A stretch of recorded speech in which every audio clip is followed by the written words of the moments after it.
13/5/24 திங்கள் பாஸ்கா 7ஆம் வாரம்.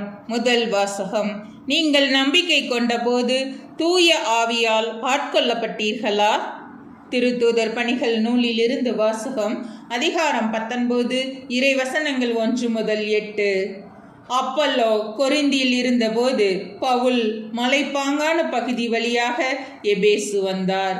அங்கு அவர் சில சீடர்களை கண்டு அவர்களை நோக்கி, நீங்கள் நம்பிக்கை கொண்டபோது தூய ஆவியால் ஆட்கொள்ளப்பட்டீர்களா என்று கேட்டார்.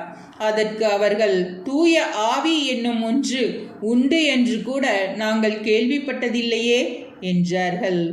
அவ்வாறெனில் நீங்கள் எந்த திருமுழுக்கை பெற்றீர்கள் என பவுல் கேட்க, அவர்கள், நாங்கள் யோவான் கொடுத்த திருமுழுக்கை பெற்றோம் என்றார்கள்.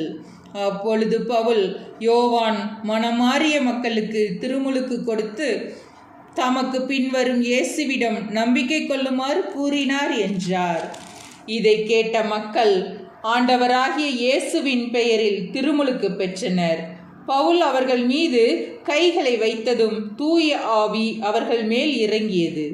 அப்பொழுது அவர்கள் பரவச பேச்சு பேசினர், இறைவாக்கும் உரைத்தனர்.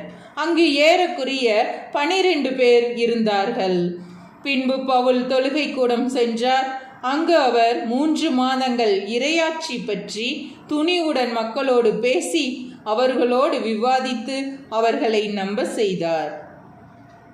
ஆண்டவரின் அருள்வாக்கு. இறைவா, உமக்கு நன்றி.